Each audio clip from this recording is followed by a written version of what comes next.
Hello student, Dewangan जी के पे आप सभी का स्वागत है। दोस्तों, हम जो है छत्तीसगढ़ में लोक कला और संस्कृति का पर्व का जो भी टॉपिक है हम लोग देख रहे हैं। आज हम उसी को कंटिन्यू करते हुए पौष माह के त्यौहार और फागुन माह के त्यौहार की चर्चा आपसे करेंगे। तो चलिए आज हम शुरू करते हैं छत्तीसगढ़ में पौष माह के त्यौहार। ठीक, तो पौष माह के त्यौहार में सबसे पहला है छेरछेरा। में हर बार एग्जाम में आता है। तो छेरछेरा की खासियत क्या है? तो देखिए, यह पर्व जो है पौष माह की पूर्णिमा को मनाया जाता है।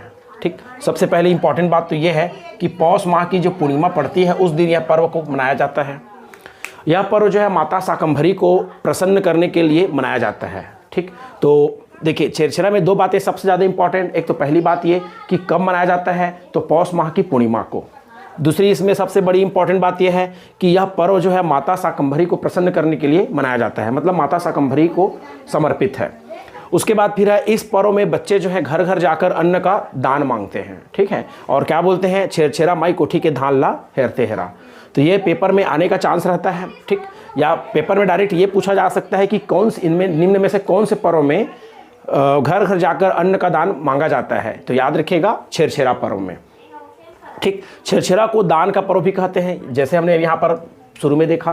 ठीक, तो ये छेरछेरा जो है में चार बातें आपको याद रखना है। चार बातें कौन कौन सी है कि छेरछेरा जो है पौष माह की पूर्णिमा को मनाया जाता है, पहली बात। दूसरी बात, ये जो है माता शाकंभरी को प्रसन्न करने के लिए मनाया जाता है। और तीसरी बात, इसमें बच्चे जो है घर घर जाकर अन्न का दान मांगते हैं और ये दान से संबंधित है। ठीक, और छेरछेरा में बोलते क्या है, जब बच्चे घर घर जाते हैं तो छेरछेरा माई कोठी के धान ला हेरते हेरा। तो पौष माह के त्यौहार में सबसे इंपॉर्टेंट त्यौहार है छेरछेरा एग्जाम की दृष्टि से, और एग्जाम में कई बार व्यापम में आ चुका है क्वेश्चन जो है। ठीक, उसके बाद फिर हम देखते हैं धेरसा पर्व। पौष माह में धेरसा पर्व। तो धेरसा पर्व क्या है? ये जो है कोरवा जनजाति के लोग जो है सरसों की फसल काटने के बाद मनाते हैं। ये जो पर्व है धेरसा पर्व जो है कौन से जनजाति के लोग मनाते हैं? तो कोरवा जनजाति के लोग। और कब मनाते हैं? तो जैसे ही सरसों का फसल कट जाता है तो उसकी खुशी में धेरसा पर्व मनाया जाता है। ठीक, तो धेरसा पर्व जो भी अपने आप में इंपॉर्टेंट है। डायरेक्ट वन लाइन के क्वेश्चन में आता है कि धेरसा पर्व जो है निम्न में से कौन सी जनजाति के लोग मनाते हैं या किस जनजाति से संबंधित है? तो कोरवा जनजाति। तो ये आपको याद रखना पड़ेगा। तो अपन लोग पौष माह में दो त्यौहार समझ में आ रहा है अपने को कि कौन कौन सा दो त्यौहार, छेरछेरा और दूसरा धेरसा पर्व। ठीक, तो दोनों अपने आप में बहुत ही इंपॉर्टेंट है। उसके बाद फिर हम देखते हैं माघ माह के त्यौहार। तो माघ माह में होता क्या है?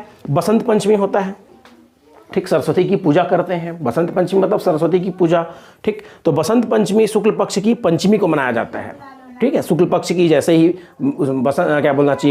माघ महीना शुरू होता है, माघ महीने का जो पंचमी होता है उसी दिन ही बसंत पंचमी का पर्व मनाया जाता है।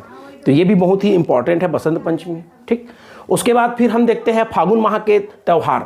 फागुन माह के त्यौहार जो है बहुत ही ज़्यादा इंपॉर्टेंट है, पेपर में कई बार आ चुके हैं और आने वाले व्यापम के एग्जाम हो कि पीएससी के एग्जाम हो या भी वर्तमान में जो CGSI का जो भर्ती का एग्जाम होने वाला है उसमें भी ये क्वेश्चन आने के चांस 100% है। ठीक है, तो देखिए भीमल पांडुम पर्व। पहला पर्व है भीमल पांडुम पर्व, दूसरा है कारे पांडुम पर्व और तीसरा है उरायु पांडुम पर्व। तो भीमल पांडुम पर्व क्या है ये समझना है अपने को। भीमल पांडुम जो है भीमसेन को समर्पित है।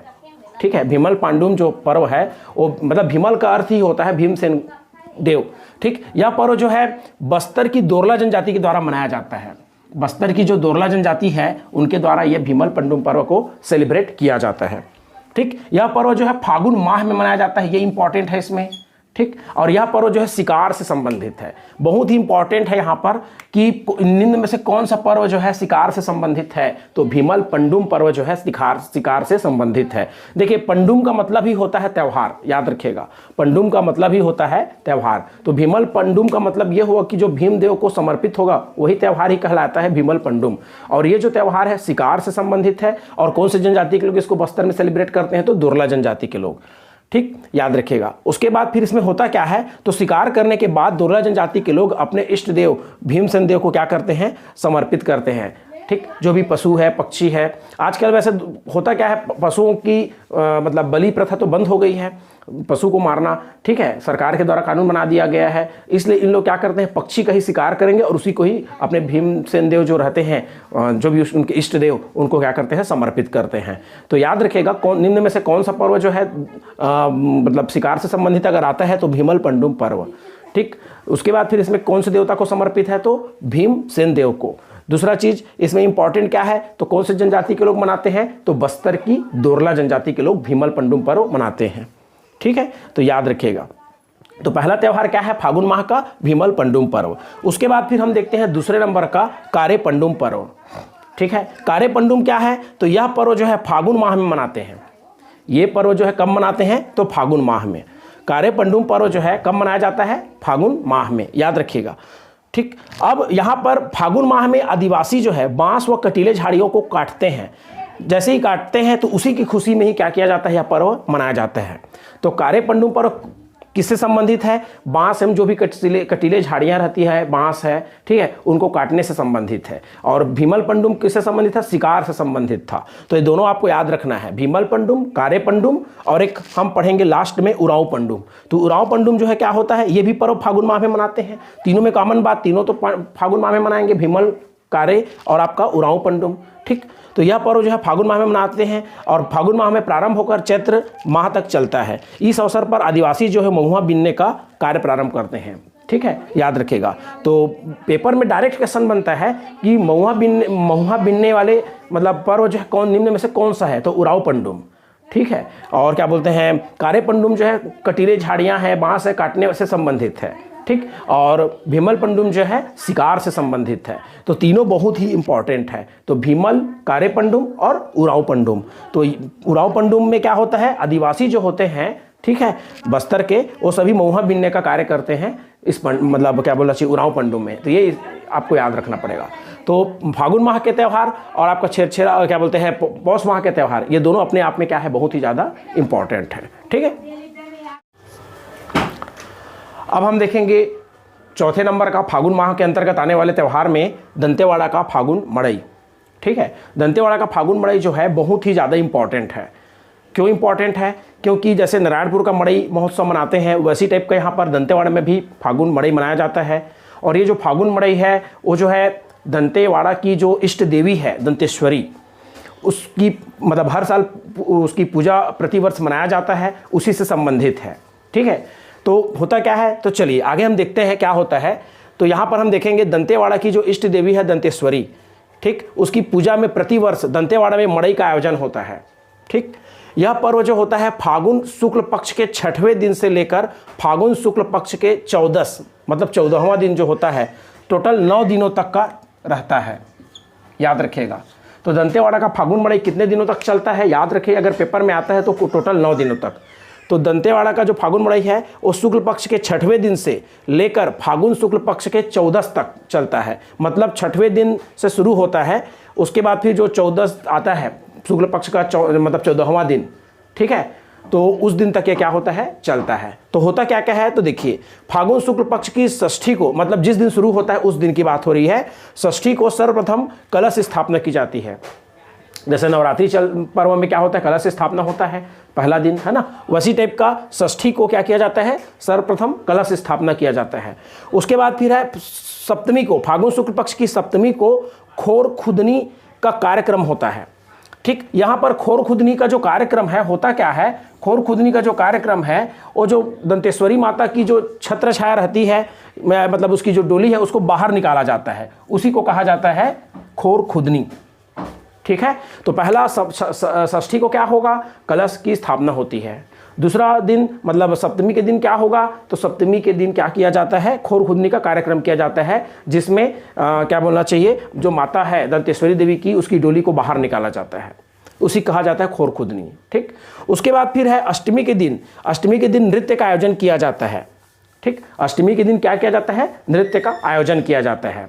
ठीक है, याद रखिए। तो इसमें कौन कौन सी जाति के लोग भाग लेते हैं इस नृत्य में, कलार और कुम्हार जाति के लोग, याद रखिएगा। तो पहला दिन षष्ठी के दिन क्या हो रहा है, कलश स्थापना। सप्तमी के दिन क्या हो रहा है, खोर खुदनी का कार्यक्रम, जिसमें माता की डोली को बाहर निकाला जाता है। अष्टमी के दिन क्या किया जा रहा है, नृत्य का आयोजन किया जा रहा है। अष्टमी के दिन नृत्य का आयोजन में, नृत्य में कौन कौन भाग लेते हैं, तो कलार और कुम्हार जाति के लोग। ठीक, उसके बाद फिर है नवमी, दशमी, एकादशी और द्वादश। मतलब अष्टमी के बाद नवमी, दशमी, एकादशी, द्वादश को लम्हा मार, कोड़ी मार, चीतल मार और गौर मार का आयोजन होता है। दरअसल नौमी के दिन लम्हा मार का मतलब होता है खरगोश का शिकार। दसवीं के दिन कोड़ी मार का मतलब होता है हिरण का शिकार। एकादशी के दिन चीतल मार का मतलब होता है चीतल का शिकार। और द्वादश के दिन क्या होता है गौर मार का मतलब क्या होता है, इसमें एक प्रकार से जो भैंस रहते हैं या बैल के जो सिंग रहते हैं ना, उसी को ही क्या किया जाता है अपने सिर पर लेकर आयोजन करते हैं। ठीक, तो याद रखना। तो दंतेवाड़ा का जो मड़ई होता है लगभग द्वादश के दिन, तो मतलब द्वादश तक गौर मार का आयोजन होगा, नौमी से लेकर द्वादश तक का। उसके बाद फिर त्रयोदशी के दिन मड़ई में आए सभी देवताओं के रैली निकाली जाती है। ठीक है, जिसे देव खोलनी कहते हैं, याद रखिएगा। ठीक, खोर खुदनी में क्या हुआ था, खोर खुदनी में माता की डोली को बाहर निकाला गया था, परंतु यहाँ पर त्रयोदशी के दिन मड़ई में जितने भी सभी देवी देवता आए रहते हैं, उस दिन मतलब उसकी रैली निकाली जाती है, उसको देव खोलनी कहते हैं। ठीक, तो त्रयोदशी के दिन ये होता है रस्म जो है। उसके बाद फिर चतुर्दशी के दिन पादुका की पूजन होती है। पादुका मतलब दंतेश्वरी देवी के जो पैर के जो निशान रहते हैं, ठीक, या जो पैर रहते हैं उनके जो मतलब कहना चाहिए लकड़ी का जो पैर का बनाया रहते हैं, उसकी क्या होती है, उसकी पूजा कार्यक्रम होता है। और उसी दिन रात्रि को ही फिर होलिका दहन किया जाता है। ठीक, तो ये थोड़ा सा आपको जानकारी रखना पड़ेगा दंतेवाड़ा के फाल्गुन मड़ई के अंतर्गत। तो ये बहुत ही इंपॉर्टेंट है अपने आप में। ठीक, तो कितने दिन तक का टोटल चलता है दंतेवाड़ा का फाल्गुन मड़ई जो है, 9 दिन तक। और किसको समर्पित है ये, दंतेश्वरी देवी की जो दंतेवाड़ा की जो मतलब इष्ट देवी है दंतेश्वरी, उनको समर्पित है। ठीक है, तो ये अपने आप में बहुत ही ज़्यादा इंपॉर्टेंट है। एक बार 2 बार इसको पढ़ेंगे तो याद हो जाएगा, ये मेंस में आ सकता है लिखने के लिए। ठीक, उसके बाद फिर हम देखते हैं मेघनाथ पर्व। मेघनाथ पर्व क्या है, तो मेघनाथ पर्व जो होता है फागुन माह में गोंड जनजाति के लोग इसको मनाते हैं। दरअसल मेघनाथ जो है उनको गोंड जनजाति के लोग जो है मेघनाथ को आपदा से बचाने वाले इष्ट देव मानते हैं। तो इसलिए मैंने यहाँ पर लिखा है यह पर्व फागुन माह में गोंड जनजाति के लोग मनाते हैं, और कहीं कहीं यह जो है चैत्र माह में भी मनाया जाता है। याद रखिएगा, अगर मान लो पेपर में अगर आता है चैत्र और फागुन दोनों में से कोई भी एक, तो आपको फागुन को ही ज़्यादा मान्य करना है। ठीक है, याद रखिए। गोंड जनजाति को मेघनाथ मतलब गोंड जनजाति जो है मेघनाथ को अपना इष्ट देव मानते हैं और उन्हें आपदा से बचाने वाले मतलब देव मानते हैं। ठीक, ये ध्यान में रखना है। तो कौन सी जनजाति से संबंधित है, गोंड जनजाति से संबंधित है। ठीक है, तो ये कब मनाया जाता है, तो फागुन माह में मनाया जाता है, और कहीं कहीं पर चैत्र माह में भी ये दिखाई देता है। तो ये जो था फागुन माह के त्यौहार जो है बहुत इंपॉर्टेंट है। इसके पहले हमने जो भी पढ़ा, ठीक है, कोरे पंडुम, उरांव पंडुम, ठीक, ये सब चीज़ें हम लोग जो देखे, और ये जो देखे दंतेवाड़ा का जो फागुन मड़ई है, ये भी बहुत ही ज़्यादा इंपॉर्टेंट है। ये क्या बोलते हैं मेघनाथ पर्व पेपर में आ चुका है, निम्न में से कौन सी जनजाति से संबंधित है। ठीक, तो ये सभी इंपॉर्टेंट है एग्जाम की दृष्टि से। अब हम देखते हैं छत्तीसगढ़ की लोक कला और संस्कृति के अंतर्गत चैत्र माह के त्यौहार। दोस्तों, चैत्र माह के त्यौहार भी बहुत ही इंपॉर्टेंट है। जैसे फागुन माह के त्यौहार हैं, वैसे टाइप के चैत्र माह के त्यौहार भी बहुत इंपॉर्टेंट है। वैसे एक नज़र से देखें तो छत्तीसगढ़ के सभी त्यौहार जो हैं बहुत ही ज़्यादा इंपॉर्टेंट है। पेपर में कोई ना, हम ये भी डायरेक्ट नहीं बोल सकते कि इस माह के त्यौहार जो है पेपर में आ जाएँ। तो लगभग सभी माह के त्यौहार को आप पढ़ के जाएँ और अच्छे से एक बार स्टडी करके जाएँ, तो बिल्कुल आपसे बनेंगे क्वेश्चन। ठीक है, तो चलिए हम देखते हैं चैत्र माह के त्यौहार में सबसे पहले नंबर का त्यौहार है गोबर बोहरानी। ये नाम से स्पष्ट है, गोबर बोहरानी मतलब गोबर से ही संबंधित है।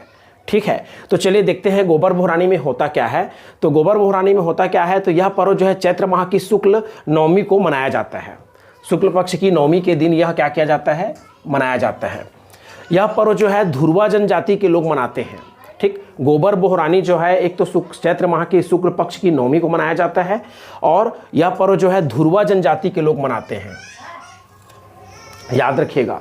ठीक है, उसके बाद फिर इसमें इंपॉर्टेंट क्या है, इसका जो आयोजन होता है ग्राम देवी की स्थापना करके गांव के पास ही मैदान में किया जाता है। जनरली तौर पे गांव के पास जो भी मैदान होती है, ठीक है, जहां पर गाय बछड़े को मतलब एक प्रकार से जहां पर चराते हैं, वहीं पर के जो मैदान रहते हैं वहां पर इसका जो है आयोजन किया जाता है। वहां पर एक ग्राम देवी की स्थापना करके इसका आयोजन करते हैं।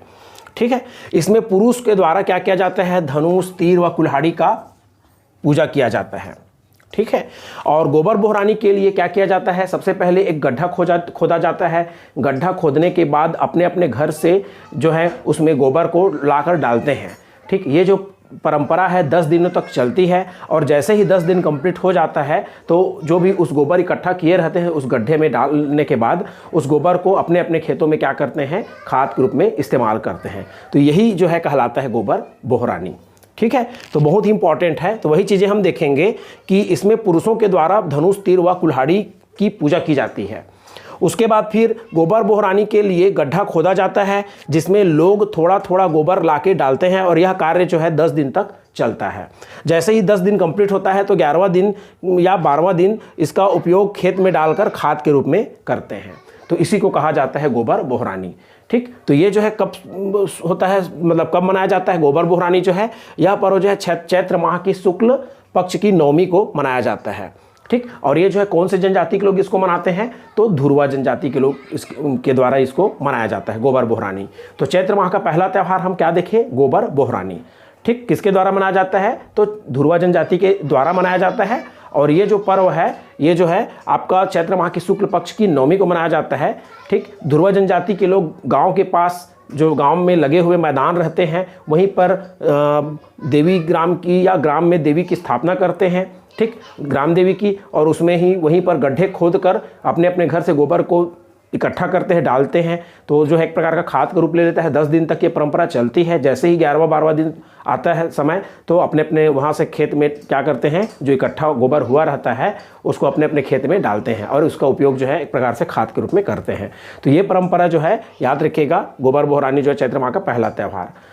उसके बाद फिर हम देखते हैं आमाखाई, चैत्र माह का दूसरा त्यौहार आमाखाई।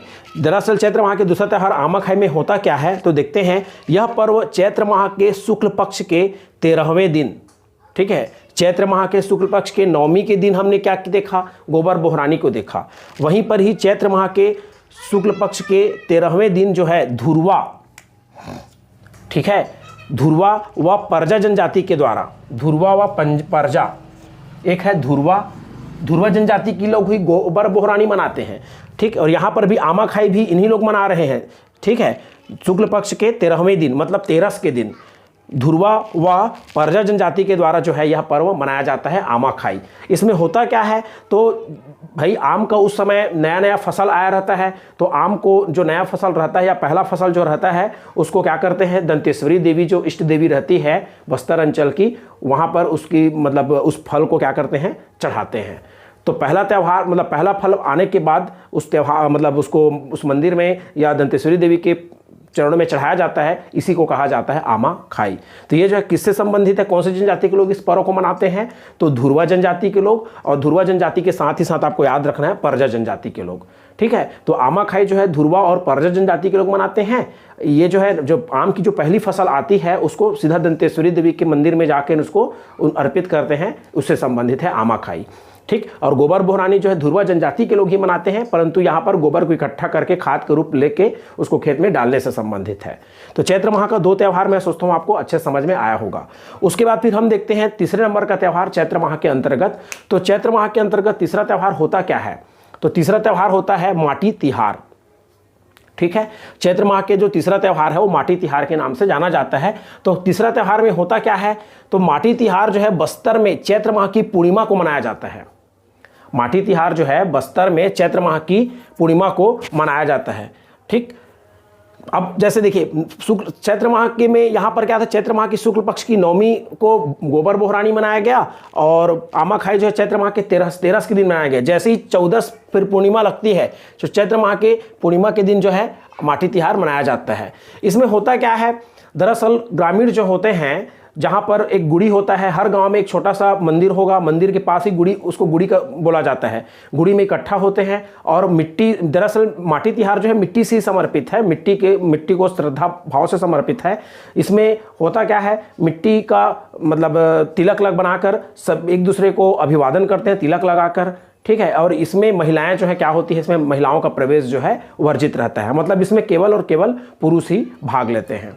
ठीक है, तो ये जो माटी तिहार जो होता है चैत्र माह की पूर्णिमा को मनाया जाता है और यह मिट्टी के प्रति श्रद्धा भाव का पर्व है। मतलब जैसे हम मिट्टी के प्रति अपने लगाव रखते हैं कि हमारी मिट्टी है, हम इसी मिट्टी में जन्म लिए हैं, ठीक है, बोलते हैं, तो वैसी टाइप का वहाँ जो है गांव में जो भी गुड़ी पर्व, जहाँ पर गुड़ी चौक रहता है वहाँ पर गांव के लोग इकट्ठा होते हैं। इकट्ठा होने के बाद मिट्टी से ही तिलक बनाकर या मिट्टी को तिलक का रूप देकर एक दूसरे को मतलब लगाते हैं और उसका एक दूसरे का अभिवादन करते हैं। ठीक, तो ये जो है क्या बोलना चाहिए, माटी तिहार जो है इसी परंपरा से संबंधित है, मिट्टी के श्रद्धा भाव से। ठीक। उसके बाद फिर हम देखते हैं सरहुल पर्व। ये व्यापम, पीएससी, मेंस, प्रीलिम्स हर एग्ज़ाम में ये सरहुल जो पर्व है पूछा जाता है और बहुत ही इंपॉर्टेंट है। तो सरहुल पर्व के बारे में हम देखते हैं। यह पर्व चैत्र माह की पूर्णिमा के दिन उरांव जनजाति के लोग मनाते हैं। पेपर में कई बार आ चुका है, हर पेपर में कभी न कभी ये बिल्कुल दिखाई देता है। ठीक है, तो यह पर्व जो है चैत्र माह की पूर्णिमा के दिन मनाया जाता है। और कौन मनाते हैं इसको? उरांव जनजाति के लोग। याद रखिएगा, उरांव जनजाति के लोग जो है सरहुल पर्व को मनाते हैं। साल वृक्ष में फूल लगना इस त्यौहार के आगमन का सूचक है। जो भी साल वृक्ष रहता है, साल वृक्ष में जैसे ही फूल लगता है चैत्र महीने में, तो ये माना जाता है कि ये सरहुल त्यौहार का आगमन यहीं से अब हो रहा है। ठीक है, होता क्या है इसमें? तो इस दिन पुजारी जो है काले मुर्गे व काली मुर्गी को हल्दी लगाकर उनका विवाह संपन्न करते हैं और उसके बाद फिर उसकी बलि दी जाती है दोनों की। ठीक है, याद रखिएगा। इसमें सरहुल पर्व में होता क्या है, जो पुजारी रहते हैं काले मुर्गे और काली मुर्गी दोनों को हल्दी लगाकर उन दोनों का विवाह संपन्न करते हैं। जैसे ही विवाह संपन्न हो जाता है तो उसके बाद फिर उसकी क्या की जाती है? बलि दी जाती है। ठीक, इस अवसर पर हाड़िया नामक पेय पदार्थ पिया जाता है। तो पेपर में ये भी आता है कि निम्न में से हाड़िया जो है, जो हाड़िया नामक जो पेय पदार्थ है, निम्न में से कौन सी जनजाति के लोग उसका उपयोग करते हैं? तो याद रखिएगा, उरांव जनजाति के लोग। ठीक, सरहुल पर्व के दौरान ही हाड़िया नामक पेय पदार्थ क्या करते हैं? पीते हैं। ठीक, उसके बाद फिर इस अवसर पर ही सरहुल नृत्य किया जाता है।